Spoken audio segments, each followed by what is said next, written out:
사랑합니다.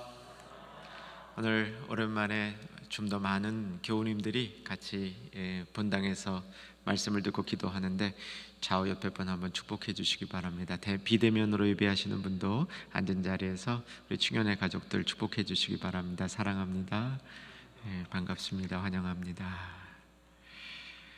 오늘 두 분의 찬양을 받으신 주님, 또 여러 섬김을 받으신 주님, 오늘 또 우리에게 말씀으로 채워주실 테인데, 특별히 정부 방침의 변화에 따라서 이제 우리 예배드릴 수 있는 인원이 좀 더 늘어났습니다.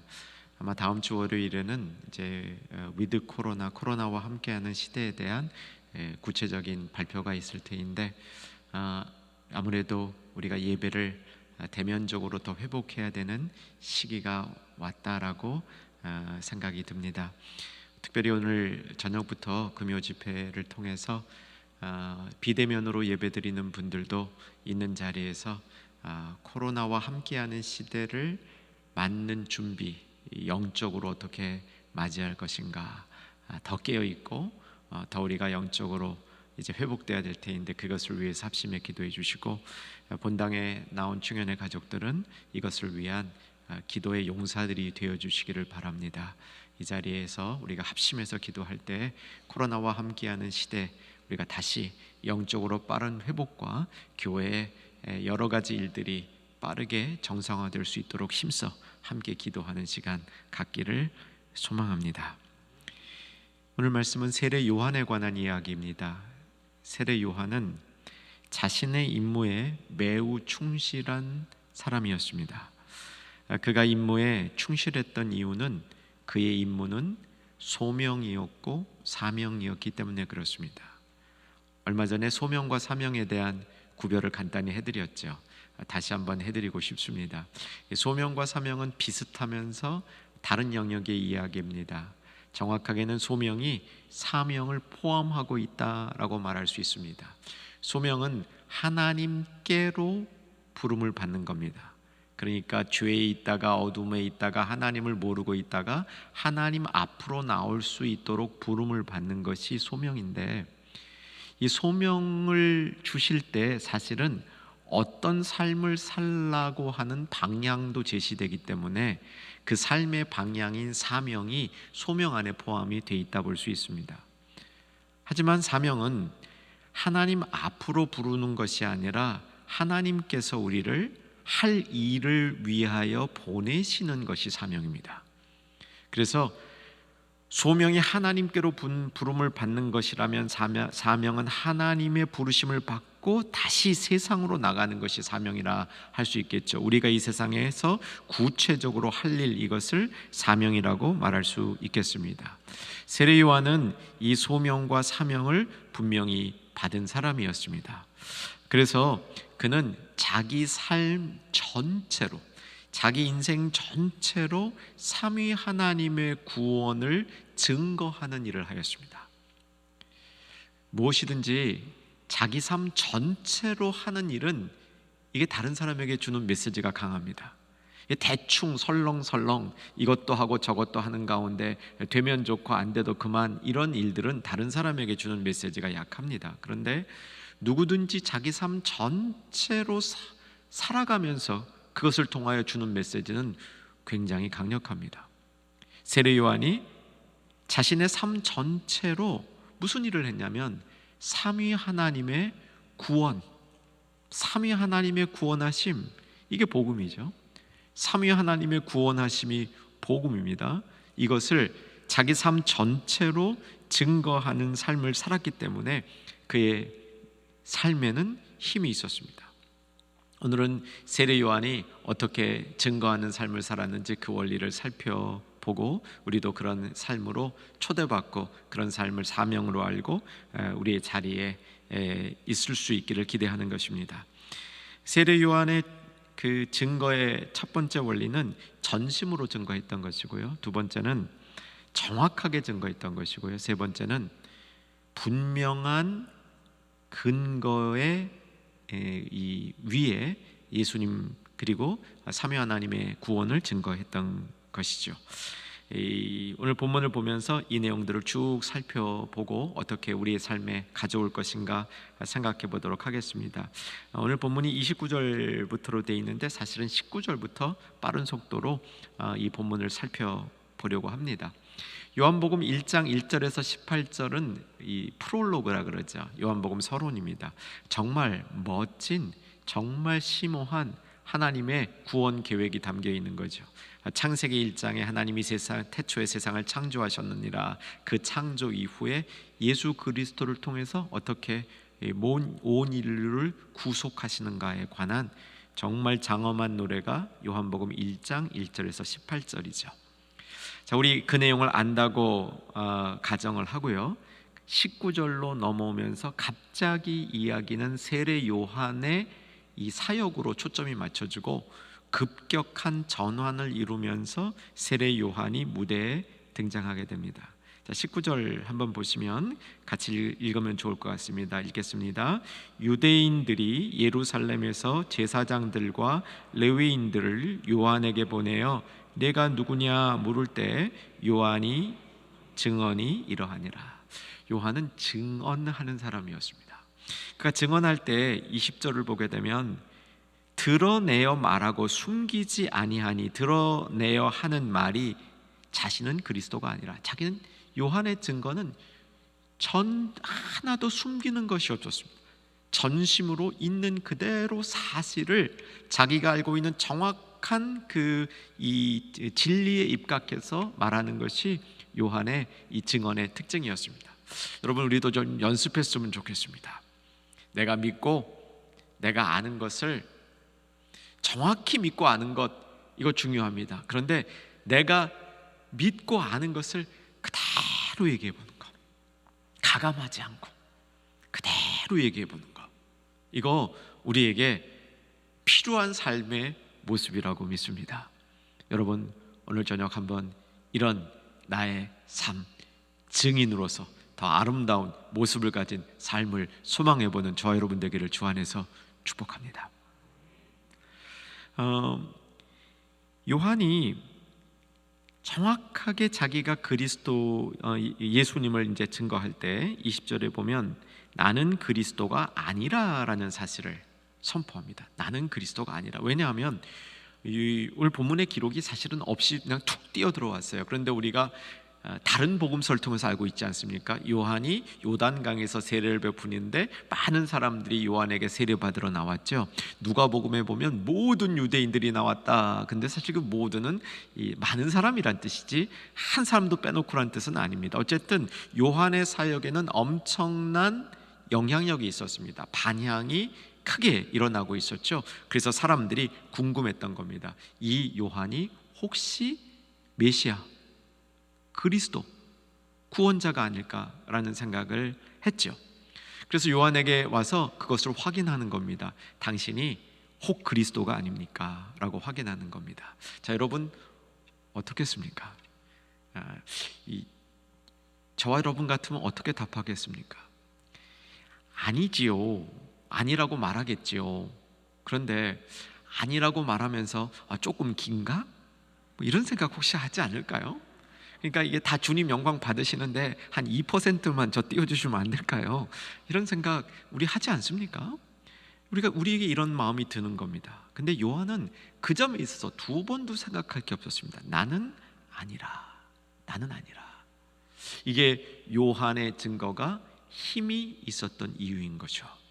아주 분명하고 자기의 전심으로 예수님을 증거할 수 있었습니다. 자, 우리도 여러분 이런 마음 한번 가지면 아멘으로 표현해 봤으면 좋겠는데, 나도 전심으로 예수님 증거하길 원합니다. 원하시는 분 아멘 하십시다. 아멘. 근데 여기서 전심이라는 게 뭔지 한번 생각해 보셔야 됩니다. 우리는 전심 그러면 총력을 전심이라고 생각합니다. 전심 전력, 총력을 다해서. 그런데 성경에서 말하는 전심은요, 총력을 다하는 것, 그것도 포함되어 있지만 더 중요한 게 마음이 갈라지지 않은 겁니다. 우리 주님은 갈라지지 않은 마음을 기뻐 받으십니다. 그게 얼만큼 막 열성적이냐, 이것도 주님 보시는 요소가 되는데, 우리 주님이 진짜 좋아하시는 것은 얼만큼 열성이냐 극성이냐가 아니라 그 마음이 갈라져 있냐, 그 마음에 틈이 있느냐 없느냐, 그거를 보시는 겁니다. 그래서 여러분 좀 전에 아멘 하신 분들은요, 나의 이 온전한 마음, 틈이 없는 마음, 갈라지지 않은 마음을 주님에게 드리겠습니다, 이 결단하시면 주님이 매우 기뻐하십니다. 이 틈이 생기면요, 거기에 두 가지가 보통 들어와요. 뭐가 들어오냐면 자신이 거기에 살아납니다. 이 틈이 생길 때 내 자신이 거기 살아나서 내가 하나님의 영광을 취하고 싶고, 내가 좀 잘 되고 싶고, 내가 드러나고 싶고, 소위 말하는 내가 하는 거 있잖아요. 내가병, 그게 이 틈에서 생기는 겁니다. 하나님을 향하여 우리의 마음이 온전하게 들여지면 이 틈이 없을 때는 내가 이런 거 안 살아납니다.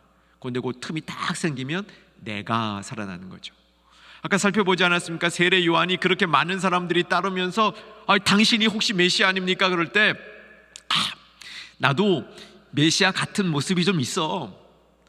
근데 아니야. 이렇게 얘기하지 않고 나는 아닙니다. 내가 어떻게 메시아입니까? 나와 메시아는, 나와 그리스도는 비교도 할 수 없는 분입니다 라고 그 순간 하나님을 더 높이는 그런 삶을 살았던 것이죠. 두 번째, 전심의 마음이 깨지게 되면 내가 높아지려는 마음과 함께 그 갈라진 틈을 타서 자기도 모르게, 나도 모르는 사이에 하나님의 영광을 가리는 일들이 일어나는 겁니다. 그래서 이 전심의 마음을 우리 주님이 가장 중요시 생각하는 것이죠. 자, 계속 더 말씀을 반나갑니다. 나는 그리스도가 아니라 그랬는데 그 다음은 좀 우리가 성경적으로 이해해 볼 필요가 있습니다. 21절, 또 묻되 그러면 누구냐? 네가 엘리야냐? 아니라. 또 묻습니다. 그러면 내가 그 선지자냐? 요한이 아니라라고 대답합니다. 여기 엘리야나 그 선지자는 똑같이 그리스도랑 같은 뜻입니다. 네가 메시아입니까? 당신이 메시아입니까? 라고 물어보는 말을 또 돌려서 물어본 겁니다. 엘리야냐? 그 선지자냐? 이렇게 물어본 것이죠. 자, 마태복음 11장을 좀 봤으면 좋겠는데요. 마태복음 11장 준비된 본문 올려주시기 바랍니다. 마태복음 11장 14절인데 같이 한번 읽어가십시다.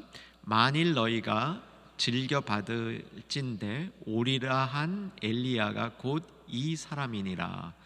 여기 있는 예수님이 이 사람이 세례 요한이에요. 예수님은 세례 요한을 엘리야라고 얘기를 했습니다. 그런데 세례 요한 자신이 엘리야가 아니라라고 얘기합니다. 이거 이제 성경을 좀 보시는 분들에게 생길 수 있는 의문인데요, 이렇게 정리하시면 됩니다. 말라기 4장 5절, 역시 자막으로 보겠습니다. 말라기 4장 5절 같이 읽습니다. 보라, 여호와의 크고 두려운 날이 이르기 전에 내가 선지자 엘리야를 너희에게 보내리니. 종말이 이르기 전에 선지자 엘리야를 너희에게 보내시겠다고 얘기합니다. 이 선지자 엘리야를 보내겠다는 예언이 유대인들에게 어떻게 이해되고 있었냐면, 선지자 엘리야를 보내? 엘리야? 옛날에 그 병거 타고 하늘로 올라간 엘리야? 그 막 기적을 일으켰던 엘리야? 그 엘리야가 종말에 이르기 전에 오네? 이걸 연상하면서 엘리야가 죽지 않고 하늘에 올라갔지. 그거 다 아시죠? 엘리야가 죽지 않고 하늘에 올라갔던 그 엘리야가 안 죽었으니까 다시 오는구나. 그 다시 올 엘리야가 메시아구나, 이렇게 생각하는 유대인들의 생각이 있었습니다. 이건 유대인들의 기대였지 성경의 바른 해석이 아니었습니다. 말라기 4장 5절에 있는 엘리야는 이미 말라기 3장 1절에 보면 그 엘리야가 메시아가 아니라는 것이 증거되어 있습니다. 말라기 3장 1절 봅니다. 자막 띄워주시고요. 제가 읽습니다. 만군의 여호와가 이르되 보라, 내가 내 사자를 보내리니 그가 내 앞에서 길을 준비할 것이요. 그러니까 엘리야는 사실은 엘리야 역할을 하는 그 인물이 세례 요한이었다. 이것은 맞습니다. 그런데 세례 요한을 메시아라고 생각하는 유대인들의 잘못된 해석에 근거해서 세례 요한을 메시아라고, 그리스도라고, 엘리야라고 이게 물어보는 것은 잘못된 것이기 때문에 세례 요한이 단호하게 자신은 아니라라고 얘기합니다. 사랑하는 여러분, 우리의 마음속에 이 세례 요한이 보여준 것 같은 전심으로 조금도 내가 주님의 영광을 취하려 하지 아니하는 그 마음, 오늘 저녁에 세워질 때 우리에게도 또 증거의 능력이 나타나는 축복이 임하게 되리라 확신합니다. 계속해서 이 말씀을 이어가면 그럼 넌 누구냐라고 묻습니다. 넌 누구냐? 나는 준비하는 사람이라. 23절, 이사야 선지자의 말같이 광야에서 외치는 소리로다. 그렇게 자신의 임무를 얘기하죠. 그랬더니 바리새인이 질문을 합니다. 아니, 네가 그리스도가 아니고 메시아가 아니면 도대체 너는 무슨 권위로 세례를 베푸느냐라고 물어보는 겁니다. 저는 이 부분을 보면서요, 정말 요한이 예수님이 이렇게 드러내는데 마음이 많이 있는 사람이라는 생각이 듭니다. 무슨 권위로 세례를 주느냐라고 묻는데 요한의 대답은 나는 이런 권위를 가지고 있다라고 얘기하지 않고 있습니다. 요한은 어떻게 그걸 답하고 있냐면, 내가 중요한 게 아니고 내 뒤에 오실 그분이 중요하다라고 얘기를 하는데, 요 대목에서 우리가 잘 찝지 못하고 있던 내용이 담겨 있습니다. 무슨 내용이 담겨 있냐면, 내가 세례를 주는 이유가 바로 나로부터 세례를 받을 그분, 그 예수님을 내가 증거하기 위해서 세례를 지금 주고 있다, 이렇게 말하고 있습니다. 사실 세례 요한이 세례를 준 것은 예수님이 오시기 전에 예수님의 올 길을 예비하면서 그 일종의 무브먼트, 운동을 일으키고 있는 거였어요. 일종 각성 운동 같은 걸 일으키고 있었습니다. 그래서 사람들이 많이 따르고 있었습니다. 그런데 세례 요한이 내가 지금 세례를 주고 있었던 게 뭐냐면, 나한테 세례받을 그 한 분 예수님을 내가 증언하기 위해서 세례를 주고 있다, 이렇게 답하고 있는 겁니다. 저는 이 세례 요한의 모습을 보면서, 야, 우리가 예수님 사랑해도 이 정도 사랑해 봤으면 좋겠다. 모든 길이 다 그냥 예수님으로 통하는 거예요. 자기가 무슨 질문이 와도 그 예수님으로 통하고 있는 겁니다. 여러분, 한번 우리가 예수님을 이렇게 사랑해 보는 복된 자리에 나가기를 소망하는 우리 모두가 되어봤으면 좋겠습니다. 이제 코로나와 함께하는 시대가 열리죠. 코로나가 종식되어지고 코로나 끝났습니다, 이제 다 끝났습니다, 다시 시작합시다, 이렇게 되는 날을 처음에 기대했는데 하나님의 계획은 그렇게 된 것 같지가 않습니다. 이 코로나와 함께, 코로나와 더불어 우리가 계속 경각심을 가져가면서 때로는 불편한 일들이 많이 있겠지만 그래도 그것을 통하여 살아가자, 그것을 통과하여 살아가자, 이런 시대를 하나님이 허락해 주신 것이죠. 이럴 때 우리가 어떤 영적 무장을 해야 될까요? 어떤 영적 강성을 해야 될까요? 야, 예수님 더 사랑하자. 내가 할 수 있는 모든 일들이 예수님께로 통할 수 있도록 내 삶을 재정비해보자. 우리가 이런 도전을 세례 요한을 통해서 받았으면 좋겠습니다. 도대체 네가 무슨 권한으로 세례를 주는 거야? 요한이 하고 있었던 제일 중요한 일에 대한 도전이죠. 네가 무슨 권한으로 세례를 주느냐? 나는 이걸 통해서 나한테 세례받을 예수, 그분을 증거하고 있다. 이 모습이 우리의 삶 가운데도 나타날 수 있기를 기대해 보는 것이죠. 29절로 이제 오늘 본문으로 돌아갑니다.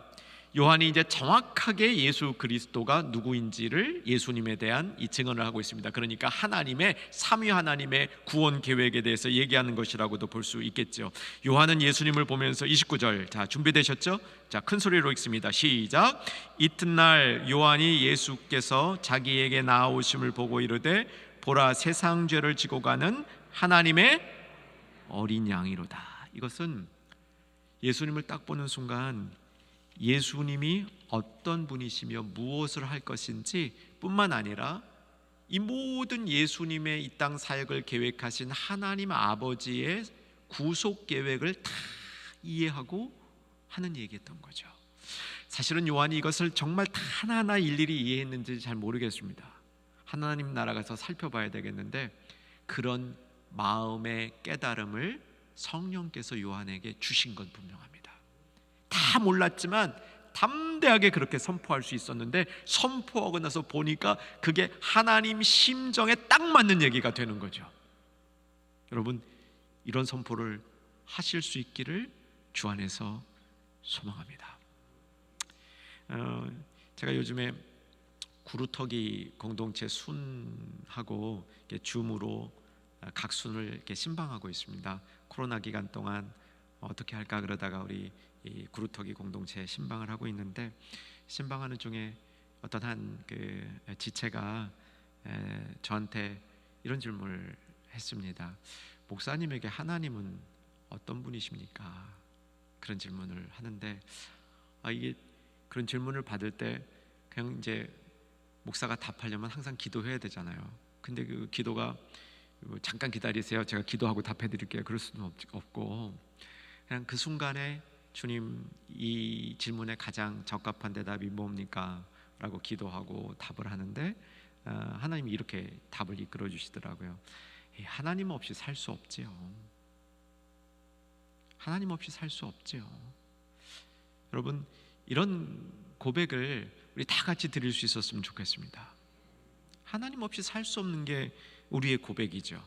요한이 그런 고백을, 이 고백을 하면서 다 알고 고백한 게 아니죠.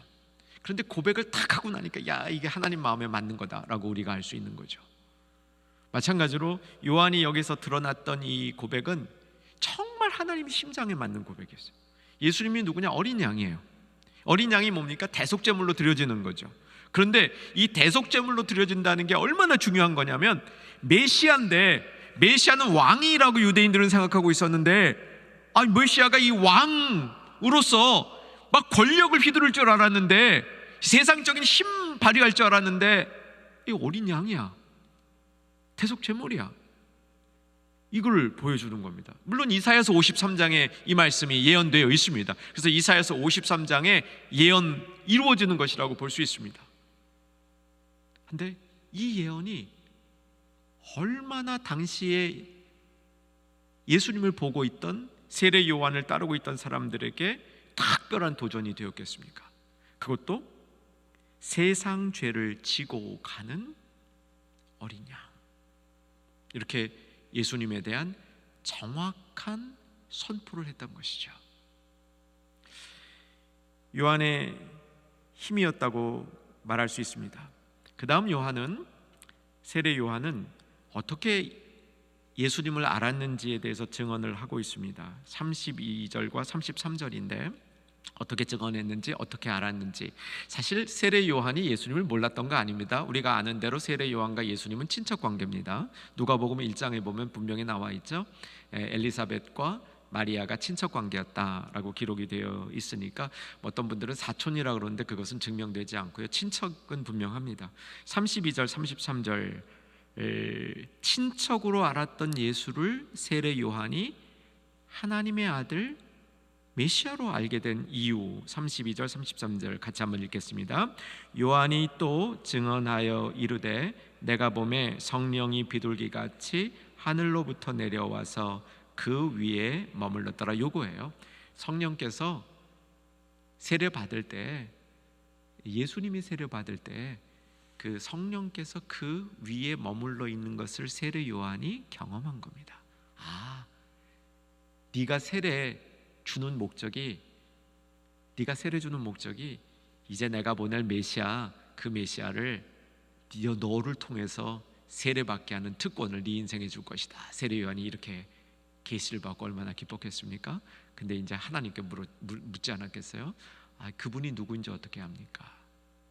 네가 세례할 때 성령이 그 위에 머무는 그 분을 만나면 그가 나의 아들인 줄 알아.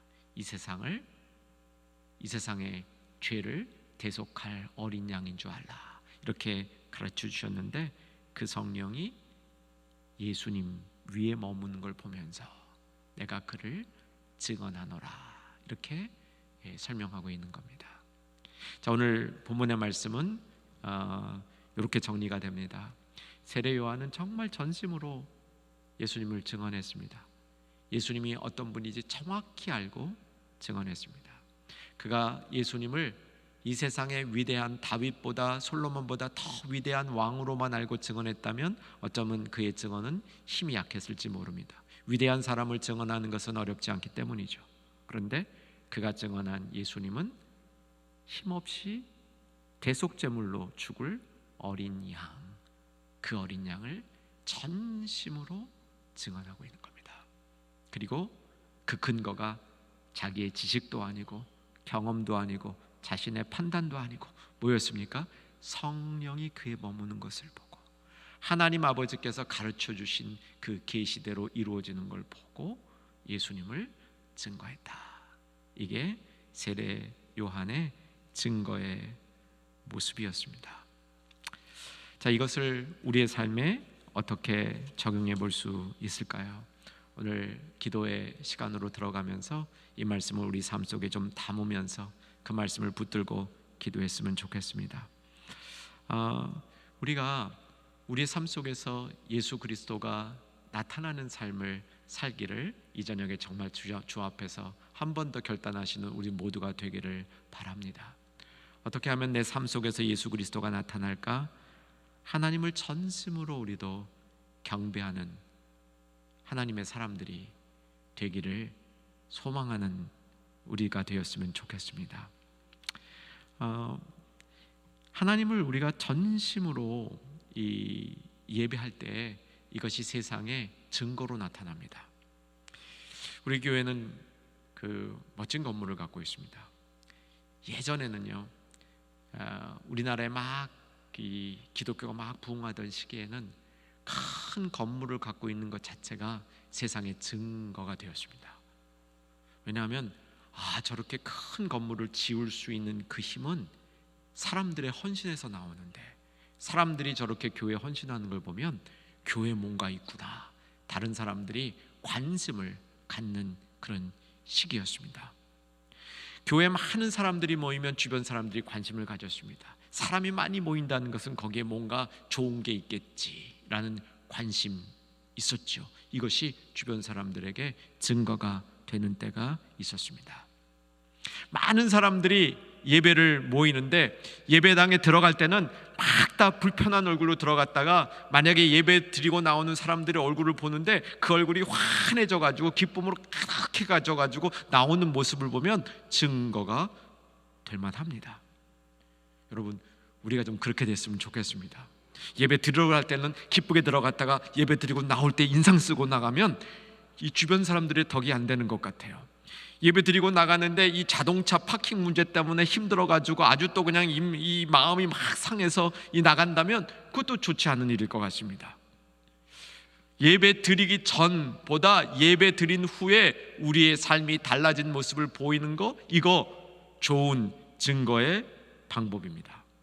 그런데 정말 우리가 이 시대에 오늘 세례 요한의 모습을 보면서 배우고 싶은 것은 우리의 삶이 더불어 이웃들과 좀 더 더불어 사는 일에, 좋은 이웃이 되어지는 일에 우리의 전심으로 드린 예배가 삶으로 옮겨질 수 있다면, 우리 삶의 예배로 옮겨질 수 있다면, 삶 가운데 그 예배의 힘이 나타날 수 있다면 더욱더 우리 주님께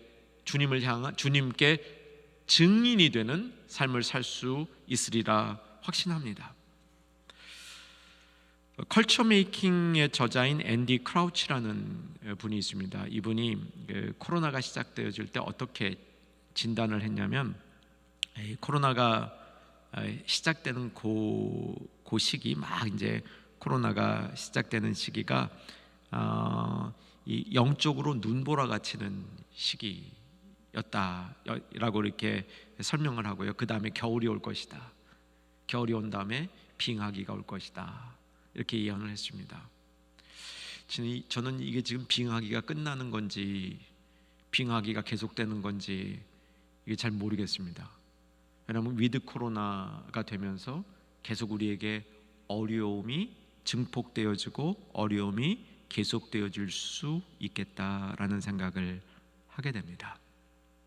근데 이때 정말 예수님을 우리가 증거하는 것, 정말 예수님을 우리가 경배한 사람이 이 땅에 살아가는 모습이 어려운 시기일수록 어려운 이웃들에게, 그 이웃들에게 우리가 주님을 전심으로 예배하는 사람들, 그 사람이라는 것들을, 그렇게 사는 사람들이 어떤 영적인 채워짐이 있다는 것을 보일 수 있는 우리들이 될 수 있기를 간절히 기대하며 소망합니다.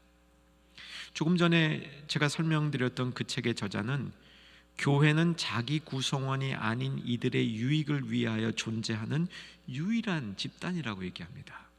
세상의 모든 집단들은 그 집단 안에 있는 구성원들의 이익을 위해서 존재하는데, 교회는 우리 교인들만을 위해서 존재하는 게 아니라, 충현 성도님들만을 위해서 존재하는 것이 아니라, 우리가 정말 사랑하고 우리가 함께 예배하는 그 예수 그리스도를 이웃과 나누기 위해서 존재하지 않습니까? 맞지 않습니까?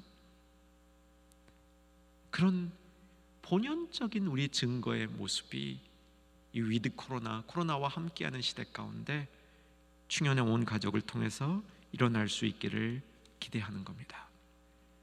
두 번째, 우리가 예수님을 이 땅에 증거하는 방법은 무엇을 붙들고 사는지를 보여주는 겁니다. 여러분, 우리가 무엇을 붙들고 삽니까? 언약을 붙들고 삽니다. 다시 한번, 우리는 언약을 붙들고 삽니다. 사람은 무엇인가 붙들고 살게 되어 있습니다. 뭔가 붙들어야 살 수 있다고 사람들은 그렇게 배우지 않고도 알고 있습니다. 그래서 여러분, 이 세상 살 때 뭐라 그래요? 내가 이 좋은 줄 붙들었는 줄 알았는데 이게 썩은 동아줄이구나 하고 인생 망했다, 이런 분들 있잖아요. 여러분, 붙들 때 잘 붙드시기를 바랍니다. 뭘 붙들어야 됩니까? 언약을 붙들어야 돼요. 언약을 붙들어야 됩니다. 내가 붙들 건 언약입니다. 세상 사람들에게 내가 언약을 붙들고 살고 있다는 것이 증거로 나타나는 것이요, 언약을 붙들고 사는 사람들은 삶의 방식이 다릅니다. 기억하시죠? 언약은 하나님이 공급해 주시고, 하나님이 보호해 주시고, 하나님이 계획을 갖고 있다는 걸 믿잖아요. 그러니까 사는 방식이 다르지 않습니까? 세상을 붙들고 사는 사람과, 세상에 중요하다고 생각하는 걸 붙들고 사는 사람과, 언약을 붙들고 사는 사람은 다르지 않습니까? 그걸 보여줘야 되는 것이죠. 여러분, 우리가 내가 힘든 시기에 그 힘든 것으로부터 구출을 받는 거 감사하지 않습니까? 이게 구원이란 말이에요. 그런데 우리가 이 구원을 받고, 우리 죄에서 구원을 받고 한참을 지나다 보니까 이 구원에 대한 감격이 별로 없는 겁니다. 우리가 구원에 정말 구원받은 사람들이 내가 구원받고 하나님 앞에 이를 때까지 이 세상을 사는 동안 어떻게 살아야 되느냐, 그 중에 중요한 한 가지 방법이 언약 붙들고 사는 겁니다. 처음부터 끝까지 언약 붙들고 사는 거예요. 그래서 하나님이 필요할 때마다 보호해 주시고, 하나님이 필요한 것을 공급해 주시고, 나 인생의 큰 계획은 하나님 손에 있다. 그걸 붙들고 내가 구원받은 사람이 평생 그걸 갖고 살아가는 겁니다.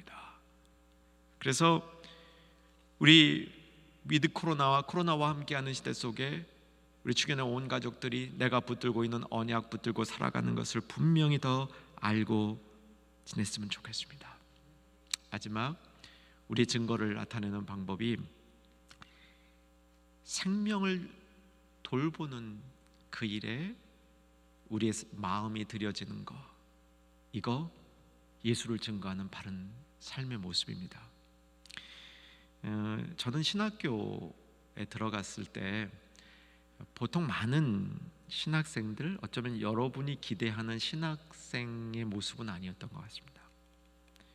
저는 신학교에 들어갔을 때 저한테 제일 먼저 다가오는 그 숙제가 뭐였냐면, 이 과정을 잘 마쳐야 된다는 거였습니다. 그래서 저는 신학교 다니면서 가장 많이 한 게 기도가 아닙니다. 저는 신학교 다니면서 가장 많이 한 게 공부입니다. 그냥 공부만 했어요. 살아남기 위해서. 근데 주변에 저를 잘 인도해 주시던 멘토 선배님들이, 또 제가 부교육자로 있던 교회 담임 목사님이기도 하셨던 목사님이 저한테 어떤 이 도움을 주셨냐면, 하나님 말씀, 이 신학은 너무나 방대하기 때문에 학교 다닐 때 열심히 안 하면 안 된다는 거였어요. 그래서 저는 거기에 위로를 받고 정말 열심히 공부했습니다. 그리고 한 7, 8년을 신학 공부에 막 몰두했던 것 같아요. 근데 어느 날 하나님께서 제 마음속에 이게 처음 이런 도전을 주시는데, 영혼을 사랑하라 라는 말씀을 주신 거예요. 창피하죠. 영혼 사랑하는 마음을 듬뿍 가지고 신학교에 갔어야 되는데, 신학교를 한참 다니다가 이 도전을 받은 거예요. 늦게 받은 도전이 또 굉장히 강하다고, 이 영혼을 사랑하라는 도전을 주셨을 때 그 도전에 대해서 정말 마음이 많이 움직였었습니다. 오늘 사실 이 본문하고 관련된 그 문맥에서 그 도전을 받았습니다. 영혼을 사랑하고 영혼을 돌보라.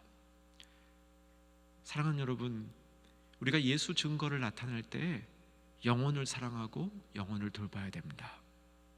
근데 이 코로나 시기에는 조금 더 우리의 마음과 생각이 확장되어져야 됩니다. 영혼을 정말 사랑하는 것으로부터 시작이 되어서 이 하나님의 질서 가운데 만들어진 하나님의 이 피조 세계의 생명들을 돌볼 수 있어야 됩니다. 여러분, 세상이 망가지고 있습니다. 망가졌습니다. 코로나도 세상을 망가뜨린 것 중에 하나입니다. 제가 여러분에게 같이 나누고 싶은 것은, 정말 한 영혼을 돌보고 내 영혼을 돌보는 그 마음을 확장시켜야 됩니다. 그래서 망가진 세상도 돌봐야 됩니다. 이 세상 가운데 있는 많은 생명들을 돌볼 수 있어야 합니다. 선교 신학자 중에 하워드 스나이더라는 분이 있습니다. 이분이 피조물의 치유인 구원이라는 책을 쓰면서 이 책의 첫 질문이 뭐냐면, 망가진 병든 지구 위에 건강한 교회가 있을 수 있을까? 이 질문입니다. 있을 수 있다고 우리는 답할 수 있겠죠. 세상은 망가져도 교회는 건강할 수 있다. 얼마든지 있을 수 있습니다. 그런데 이렇게 생각해 보십시다. 코로나로 세상이 망가지니까 대면 예배를 드릴 수 없는 거예요. 모일 수 없는 겁니다. 다른 환경이 망가지면 우리의 예배 환경에도 어려움을 줄 수 있다는 사실이죠. 여러분, 우리의 증거의 책임을, 우리가 감당해야 될 증거의 책임을 좀 더 넓혀봤으면 좋겠습니다. 코로나와 함께하는 시대 속에 정말 영혼을 사랑하는 우리 충영교회의 이 성숙한 성도들의 모습이 나의 영혼, 주변의 영혼들을 사랑하는 것을 좀 넘어서서 이 세상에 망가진 세상 속에서 더 많은 생명들을 사랑하고 돌볼 수 있는 그 자리까지 우리가 좀 넓어질 수 있기를 주 안에서 소망합니다. 오늘 우리가 증거의 삶을 정말 주 앞에 붙들고 나가서 기도할 때 우리가 받은 말씀들 붙들고 같이 기도했으면 좋겠습니다. 먼저 찬송가 151장 찬양하신 후에 합심 기도하겠습니다.